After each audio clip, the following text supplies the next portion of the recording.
Welcome back, folks, to the WP-Tonic This Week in SAS. This is episode 726. It's a special. We're live at WordCamp 2022. It's going to be a fab event. We're doing this show live. Unfortunately, Andrew can't join us because he is ill. I've got my friend John Locke as my co-host. Always reliable, always rock solid, John. And I've got a special guest. I've got Tom Fanelli of Conversio, another friend. He agreed to join us live. Glad to be here. I'm going to let Tom introduce himself. Would you like to introduce yourself to the Sure. So my name's Tom Fanelli. I'm the founder and CEO of Conversio, and we are a relatively new player in the WordPress hosting space, and we really focus on scaling e-commerce sites, membership sites, LMS sites that typically take a lot of resources when they have a large surge of traffic coming to them. We make those sites run fast and efficient and always capture as much revenue and have happy users. Yeah, that's what you all look. Happiness, that's what we're after. Hey, John, do you want to introduce yourself to the tribe? Yeah, I'm John Locke from Lockdown SEO. I've been building websites on WordPress for about 10 years now. And mostly what I'm doing now is SEO for manufacturing and industrial sites, though, yeah, we take on some other clients too, but that's who our primary audience is. That's great. And I just want to point out to the tribe, we're doing this live in the lobby of the hotel. It's not too noisy, but if there is some background noise, there's not much I can do about it. It's called ambience. Yes, that's why you're the CEO of a major hosting company, not me. I wish I could come out with statements like that.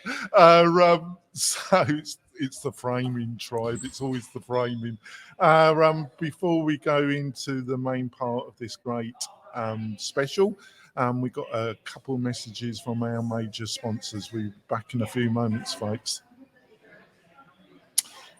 We're coming back. I just want to point out that I do a great newsletter. It's always based on the stories that we discuss in the Friday show. I also do a notorious editorial where I have a go at somebody, either in WordPress and in tech in general. No, it's getting a bit more moderate, actually, but it is interesting. You can get this plus a load of recommendations, WordPress plugins, special deals. You can get all these goodies and sign up for the newsletter by going over to WP-Tonic/newsletter and sign up there. So let's go straight into it. So, Tom, what are you looking forward from this WordCamp? That's the first one in almost 3 years, I think. Okay, well, yeah. In fact, I think the last WordCamp US I was at was 2019, and that was the last one we had. Yeah. And then there was a couple regional WordCamps after that, and then now they're starting back up. So this year this is an interesting year, but in a lot of ways, I'll have to wait and see how it goes. But there's a lot of business people in WordPress that wanted to come here, and the attendance is actually low this year. It's low because they've limited the tickets to, I think there was like 650 tickets. And so a lot of people that wanted to come didn't get tickets and didn't get a chance to be here. And it's in this, pretty nice, newly remodeled venue in San Diego. And, we'll have to see how it goes. I wonder if compared to previous WordCamp US's, this is going to be more of an industry event than a end user. I would imagine it's going to be more, because it's like we've all been like starved for contact, starved, withering away locked in our homes during COVID. Well, you don't look too starved to me, Tom. Maybe the withering away, not so much. Okay. We've been starved for contact from a lot of these people that we've gotten to know in the industry. And so, this is the first big chance for us to get back together. If you weren't able to attend the WordCamp Europe. Yeah, but actually, do you think that they might look at this? Because when they're next year, if they have a bigger event, I think actually you need two events in one. One for the kind of trade, if you want to call Well, it that, and one for the general audience. Really, in some ways. you know, in a lot of ways, WordPress has gotten so much massive adoption and it's got such a huge ecosystem. These events, and they're very radically, the model for WordCamp is very different than the people I'm about to compare it to, but in some ways, I think WordCamp US, WordCamp Europe, they have to grow up. Yeah. You look at these other events like Dreamforce, SaaStr, the Apple Developer Conference. These are major, major events, and WordCamp is different than that because they're happening. Traditionally happen every month of the year. They're all over the place. There's hundreds, maybe thousands going on. But I think these big events need to level up and I think you're going to start to see that with, at some point, Automatic's going to go public. There's a lot of other companies going public in the space. There's going to be more money pouring into the WordPress ecosystem, and that's going to force these events to level up, or they're going to have other events than WordCamp. Other people are going to come in and do it. Yeah. Well, so what do you reckon, John? Because I think it's got to change a bit, these WordCamps, but I don't want them to become totally trade events either. Yeah, right. I think we've got to find a hybrid, a happy medium, because WordPress does have a much stronger passion community element. Absolutely. But it also needs the realism that there's a lot of money invested in it. What do you reckon, John? Well, I think that WordCamps in general and the bigger ones, something is going to change. And I don't know if it's like a combination of things that are forcing that to happen. I know that, some things have changed over the last couple of years with the COVID, but also within the community. I think newer voices are saying that it is time to mature and for the market to mature. Automatic definitely is working toward an IPO. That's been the trajectory for several years now. It's just at what point are they going to IPO? I think once they have Gutenberg as a solid product, I think that's going to be the play. But I definitely think there is change coming. One of the things that has been mentioned, Rob Howard and Nyasha Green over at Master WP have talked about speakers getting paid, organizers getting paid for their efforts. And that is what a lot of the other conferences do as well. I think there is a maturation process that is going to happen within the WordPress community. And I've seen some pushback from some people in the community. And it's very interesting to see sometimes like who's pushing back on that. But I think that it will be a necessary step, and I think it'll be a welcome step.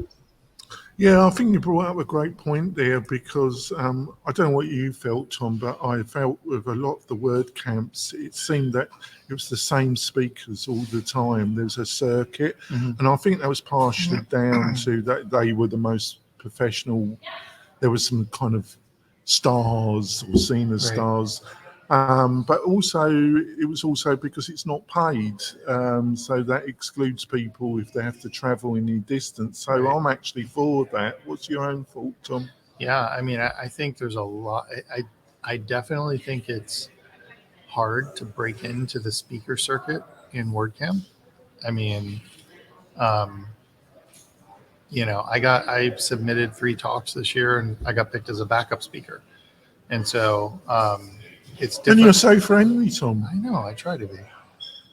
So it's hard, and I've submitted to many other events and things, and it's almost like if you're not a known person, Which, by the way, this is why I love Well, I'm Vito's events. notorious. I'm not known. I'm notorious, actually, Tom. Well, this is why I like things like Vito's Atherum events that are virtual, where it's almost like more inclusive. You can start to get your name out there, and if these organizers see that you've done these virtual events, like we've got a membership success summit coming up, and so it's like you do these virtual events, you get your name out there, people start seeing it. I feel like you're more likely to get a chance because every organizing crew is different. So it's like you start from ground zero again. It's like they don't know you've submitted 17 other WordCamp talks and have gotten I've been rejected every time. When you got a face like mine, you get used to rejection.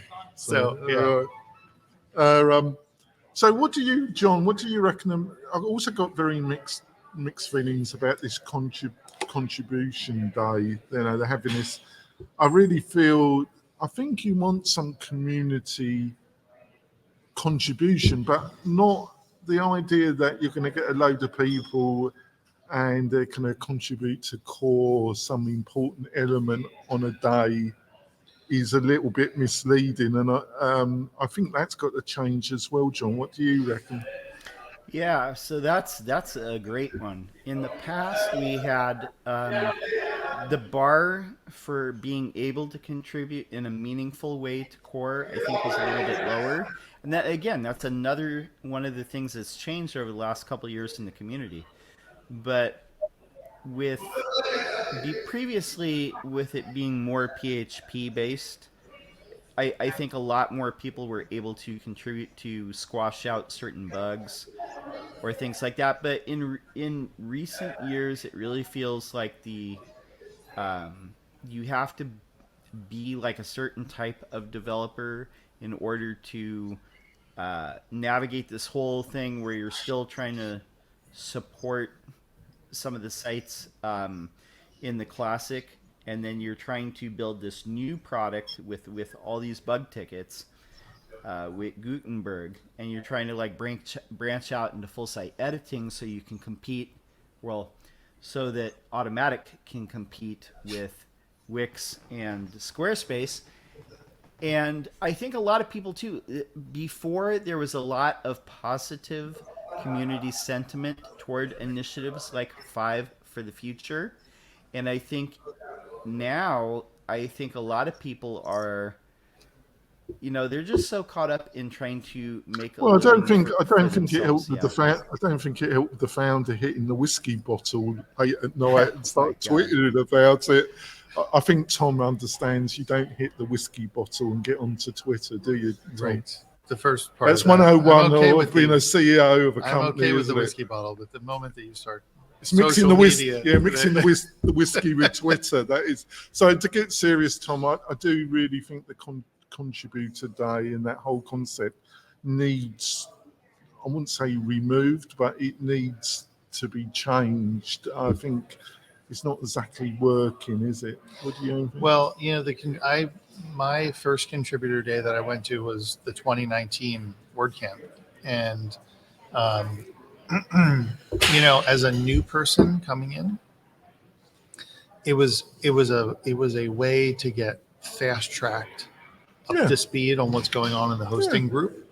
And it was what I saw was people that never saw one another got to actually build some relationships. So I don't know if, there's work getting done there for sure. Are you sure? That's not what I heard. But I think that the main thing is you get to actually meet these people that you've been working on Slack with.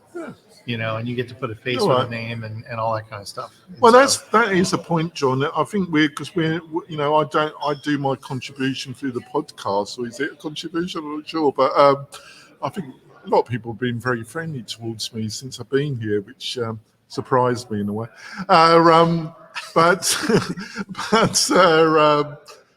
we're not part of these Slack groups, are we, John? We're not contributing directly, so it might be Tom's got a good point there that because we're not part of it, we might diminish about meeting up for the contribution day. Is that making sense, John? Yeah, it makes sense. I mean, but we're all part of the ecosystem, anyway. Like you said, there's people who contribute as news providers. There's people who contribute as, talking about WordPress and hyping it up. And let's face it, WordPress would have never got to the market share or the user base that it would have gotten to without agency owners building sites on WordPress, all the independent, one-person shops and freelancers building sites on WordPress, and all the podcasts and stuff recommending this instead of other web solutions out there. So that's a large part of it.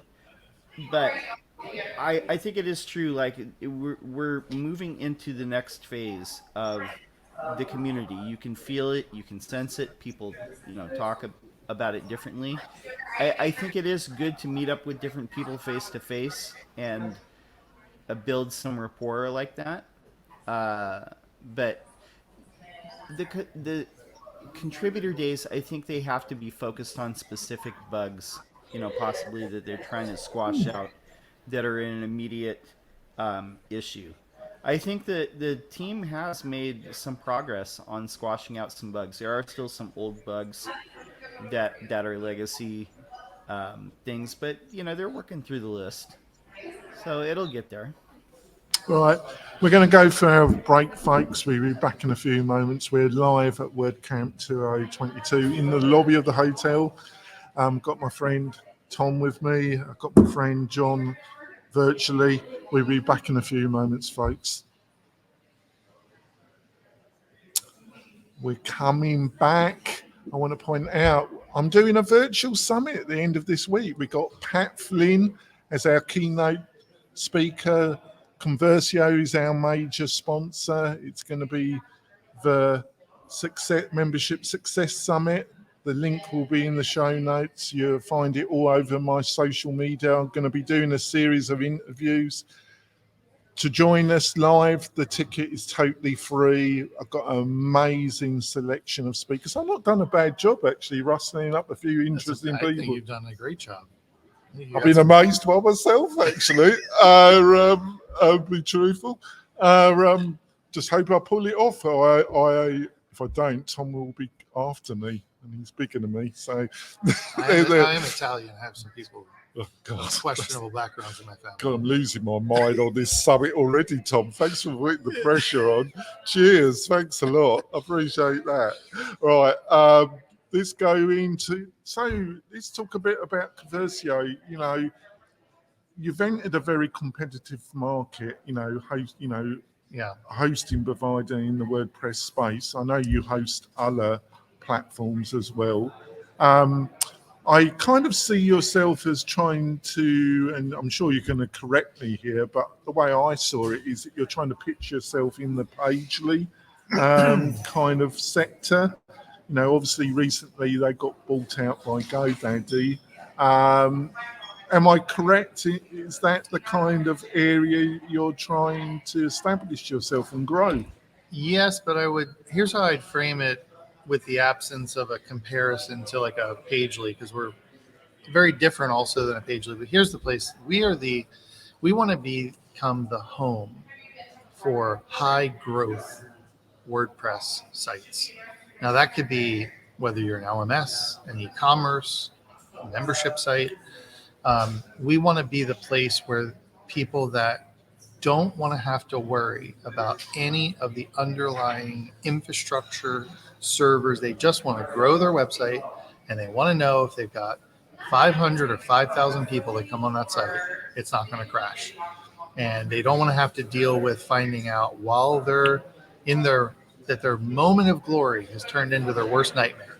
That's the thing that we built Conversio for, and its unique capabilities as a platform to be able to scale automatically when more and more traffic comes to your site. So what was you got a partner, joint founder, is that correct? Yeah, so there's actually three of us that have co-founded the company. So there's Elizabeth, who's here with us. Somewhere. She will turn it right over there. Oh, she just doesn't want to come on camera. And then Dudemans, who's our chief architect. And, we basically set out figure out, could we modernize and reimagine how to host WordPress using a lot of very advanced technology that the enterprise uses. And so we built this platform from the ground up. Right.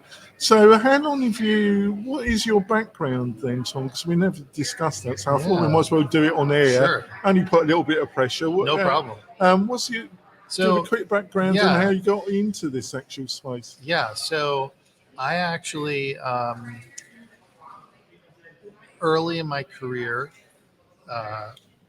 was a freelancer.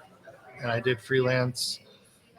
And this is like 1994, 95. Okay, so freelancing is a little different than what you think of today. A lot of print design work was being done. Early in my career, I worked at a printing company. That's how I kind of got it. And then eventually I got into an agency, and I ran a pretty good agency in Florida, actually. And then interesting thing is that one of our biggest clients was like, we want you to come on board full time with us. And so I sold out to my co-founder of the agency, and we ran that together for about 7 years. And I went to work at a software company. And my DNA is this unique combination or crossroad between I'm part marketing, but I'm also part developer. I call myself like a very technical marketing person or a less technical developer. And so, so you can tell he's the CEO, can't you, John? It's all about the framing, and isn't it? so I'm at this unique thing of like, I love marketing and technology products. And so had a great run at this software company. They did field service software dispatching, and I ran marketing and sales for them. And then I went ahead and took a very big leap of faith, and I went to California, San Francisco, to work for a startup. And that's where actually Elizabeth and I met. That's a big leap. It was a huge leap. It was middle of my career. I was at this company for 6 years, had a tremendous run. We were one of the first 10 products to integrate with QuickBooks. And the company grew like crazy. It was a huge turnaround success story. But I got bored. I was in Florida at the time. There wasn't a big tech scene. And I became friendly through my connections with Intuit, with some other startup folks. And this guy that Elizabeth and I worked for was employee 41 at Salesforce. And he left early and was like, I'm going to start Salesforce for property managers, basically. And so he founded a company called Propertyware. And at about 20 employees, he's like, gave me the speech to come leave Florida, bring my wife and kids, and make this. Was he as persuasive as I can be? He Tom? was very persuasive, not quite as good as you. Oh well. And then that's why I like Tom. He says such nice things to me. Yeah. Long story short, we basically sold that company a couple of years after I got there, and then we had an IPO a year after that. And so I was very fortunate to do the startup to exit to IPO at a tech company. And then I stayed on board there and eventually ran 150 people 150 marketing people globally. And then I went to a bigger company, a $2 billion company, and ran a 500 person product and engineering group. Wow.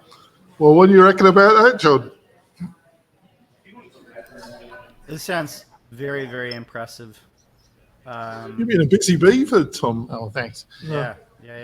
So the big company that I worked for, where I had that big team, we had a competitor to, we had an email marketing platform called Vertical Response. It was a competitor to Constant Contact, MailChimp. We had a competitor that no one's ever heard of to Wix. We hosted about 1 million some websites and we owned a bunch of SEO agencies. And so we had a bunch of service and product companies for small businesses. So John, Conversio. Oh, I wanted to tell you, hold on. Oh, yeah, sorry, yeah. It's the name actually is a combination of container, vessel, I struggled. so it's Conversio. I struggled with the name, but I struggled. I only want to tell you that because there is a Conversio out there, and I think if people are listening and Googling, you're sending them to some I don't know what does the other company do? It's nothing embarrassing. Nothing in WordPress. At least it's not embarrassing. Rob, I was getting a bit concerned there, Tom. So Tom is, with Conversio, John, is entered a very competitive. I understand where you're positioning the company, but it's always the perception of those that you're messaging to. You understand? So, what do you think of John? I think obviously.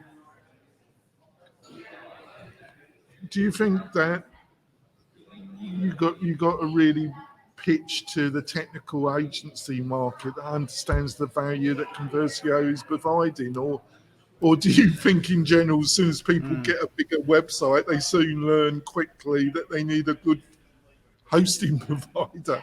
Well, I think that is one thing where the WordPress hosting market is a little bit underserved, is with hosts that have, they market and they deal in the realm of sites that are having explosive growth.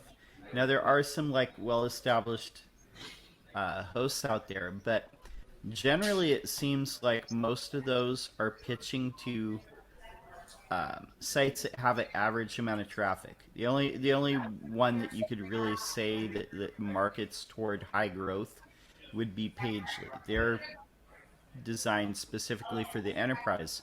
But all the other players out there, whether it's SiteGround or Kinsta or WP Engine, they're all for normal traffic sites, and then there's some at the lower end.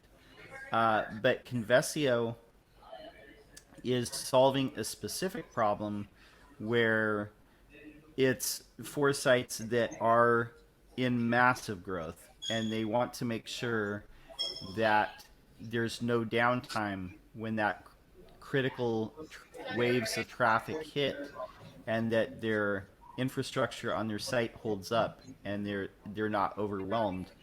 So I think that that's a great market to serve.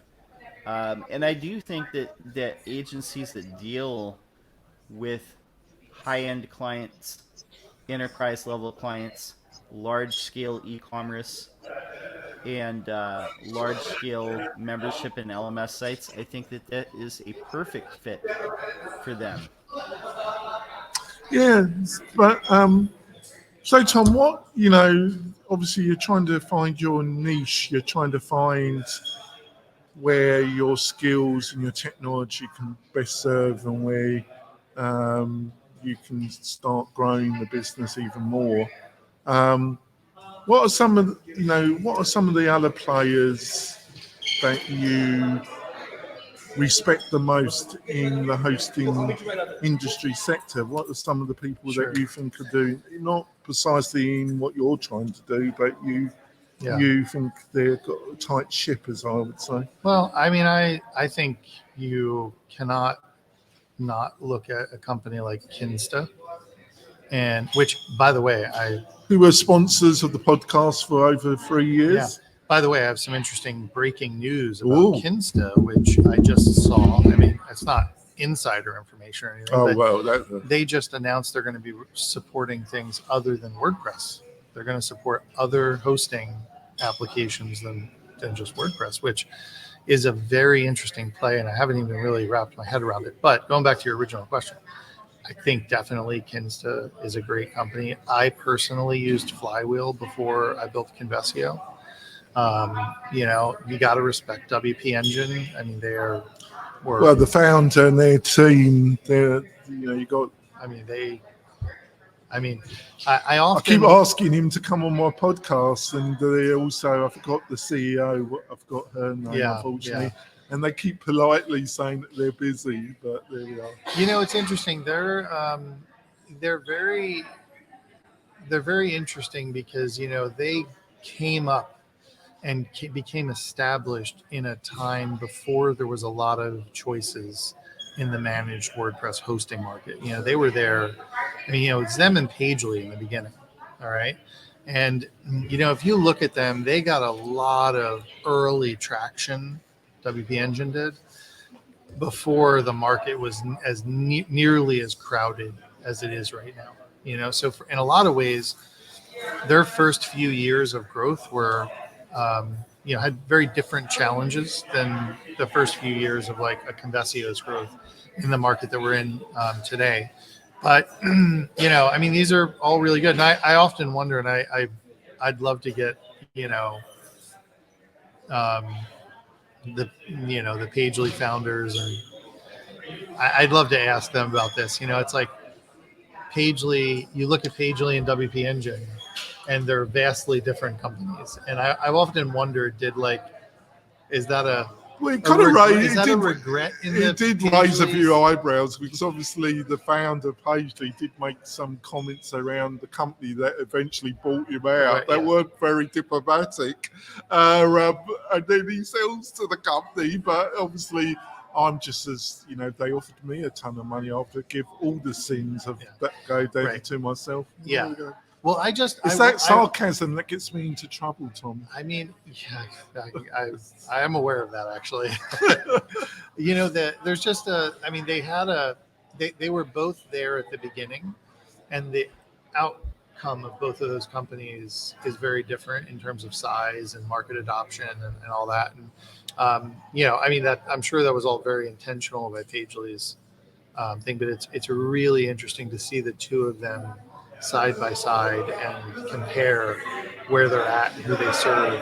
So, but they're both going to have great outcomes. Pagely had a great outcome with Google, and WP Engine. We talked about Automatic's IPO. I think WP Engine probably should go out before them, but the market is who knows what's going to happen. Yeah. Right. I think we're going to wrap up the podcast about the show. Tom, you're okay for another 10 minutes? Yeah, sure. You can watch the extra bonus, as I call it, and the whole interview on the WP-Tonic YouTube channel. Like I say, we're going to wrap it up. Please remember to come to our summit at the end of this month. That's the 29th and the 30th. That's totally free. It's the Membership Success Summit.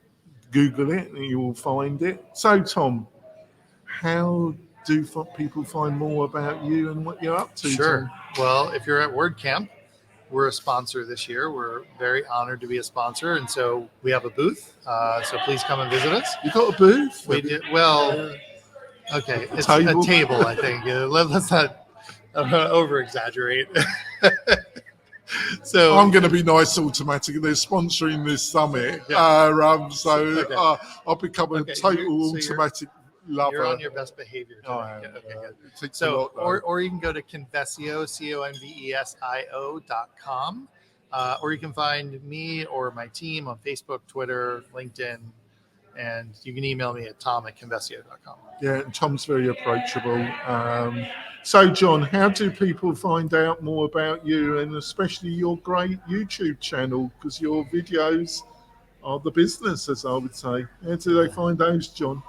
Yeah, so the YouTube channel, just search Lockdown SEO, and then the website, lockdownseo.com.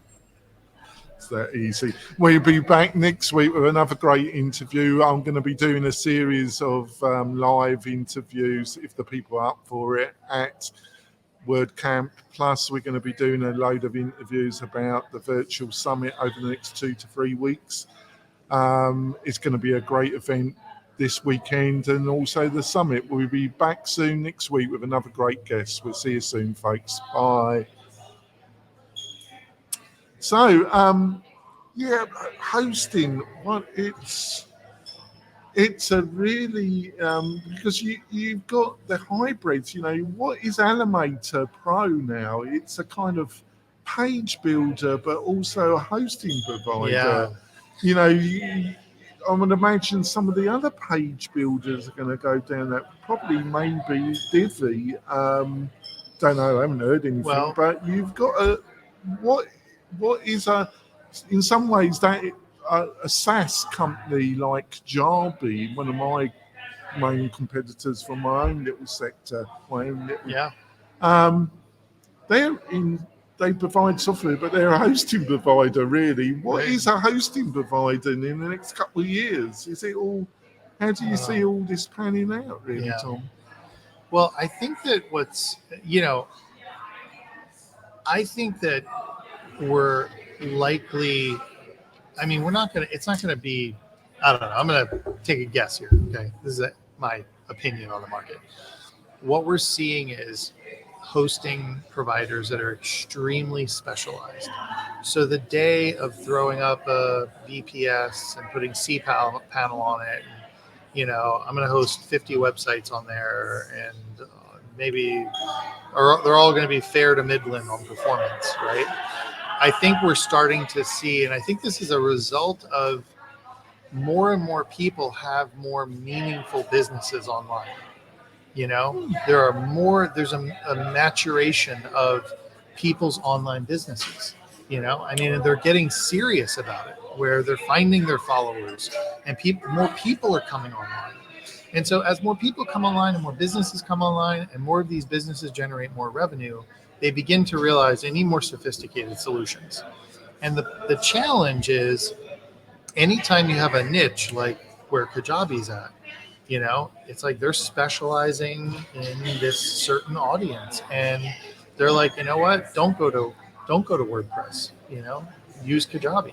Oh no, they should come to WP-Tonic. They should, yeah, they should. And have the hybrid solution. Yeah. We remove the aggro of WordPress, but we give you all the benefits of WordPress. Yeah, and so you need a hosting provider that's able to really be specialized and understand that market. And so instead of I think we're moving from the one size fits all hosting type of approach to very specialized hosting that is a higher value driver to the end user. So instead of hosting being, some commoditized server space, it's now a set of tools that are all the best practices to make the site the most secure, the fastest, highest scalable, and most adaptable to the future. I think the other factor, and I don't know if you agree with this, John, is it's the e-commerce space. It's this, and I wrote a little article about it and published it on LinkedIn and pushed it through my newsletter about, and I've had a chat with John about when I was developing not only WooCommerce websites, but also Shopify. Mm-hmm. And I think, I understand the attraction of Shopify, but I never, as I was saying to John, I never came across a bog standard Shopify site. They got crazy really quick. And when they got crazy, we were better off going to WooCommerce. Yeah. So I think their framing is excellent. How they, what do you reckon, John? What's your own thoughts about I can the speak struggle between Shopify and WooCommerce? I can speak from personal experience on this because I've done plenty of WooCommerce builds, and I've done some pretty big and I want to say like not enterprise, but big builds on WooCommerce with some complex requests. And definitely, I think that Shopify is good if you want to validate an idea, if you have a simple feature list. But it's like you said, the big thing is the third-party integrations. They're not as consistent in Shopify. You got less choice than I. Yeah. But this was about 4 or 5 years ago, so it might change. It was about 4 or 5 years ago. I was doing some big. Sorry, go on. Oh yeah, the thing with WooCommerce, I mean, I really wish that they would do is offer some sort of option to where you could pay like some sort of fee, like say it's like $5.99 a year, and get access to like all of the plugins. Yeah. Because oftentimes, once you start adding stuff, like you said, with the kind of like the Lego model where you're having to add different features to things, it doesn't stop, and it becomes more of kind of a pain in the ass. Well, it is, and for clients to be like, why am I adding this and this and this every year? And that directly affects performance. And this is one of the reasons why people that have performance issues on their WooCommerce site their immediate knee-jerk reaction is, well, we'll switch to Shopify. And Shopify has an extremely highly curated, and their plugin architecture basically very much limits what developers can do to affect the performance of the actual store and the cart and the checkout. Well, last time I was involved in it was a retail chain that had a half a dozen retail units, and they wanted to increase their e-commerce presence, and it had a substantial budget, and they wanted to use Shopify, and they were utilizing QuickBooks, and the only real solution was it was one company on Shopify's preferred list, and it was the most flaky bit of rubbish that I've ever. And there's a lot of good, integrations to QuickBooks and WordPress and WooCommerce. Yeah, I just found the reality of Shopify, this idea that I never came across, but those people, the more bog standard, are probably going to do it themselves. So because they were coming to our agency or they found me, they probably weren't. Right. Maybe that was down to it, but I never found this bog standard client. Well, and John brought up a really good point earlier, which was, the driver of growth of WordPress has definitely been the agency space. I mean, WordPress would not have the market share that is nobody near it. And what Shopify and the Wixes are doing, and you brought up Elementor, those guys, their approach is very different. Their agencies is a second thought to them. They're trying to get all the millions of individual consumers who want to build out an e-commerce store. And I think that's it's a bit of a short-sighted approach because, and I guess we'll see how it proves out, because at some point, if your business gets substantial enough, you have to realize you're not a web professional. You're a widget professional selling your soaps or whatever, right? Your retail jewelry, whatever it might be. You've got to turn your website over, your store over to someone that knows how to do it and manage it and run it and optimize it and get you to the next level. And so I think John's spot on with this idea that, you can validate a proof of concept very easily on Shopify. Now, what Shopify's done right is they do have a ton of developers out there, and they've got a lot of agencies. Yeah, but I'm just so obviously Wix and Squarespace are entering the strongly. I was surprised about 15% of the e-commerce market's been taken over by Wix to some extent. Really? Yeah, they're growing. But I am again, and I don't want to become a bit of a pain. I'm just frustrated with WooCommerce in some ways, not because it could be so much more, and the ability to have a good quality hosted solution, but also have all the freedom of building out, because they're always, when you get to a certain size where a fully hosted solution just won't hack it anymore. You need it just goes with the territory, really, doesn't it? Yeah, it's all about, I think there's different things. I personally wish there was more focus with WooCommerce on not giving up that entry-level market, because it is still hard to set up a WooCommerce site. It's like it's not nearly as easy as setting up a Shopify site for the unaware if you've never used WordPress before and you're like, I'm going to get a WooCommerce site, like, good luck.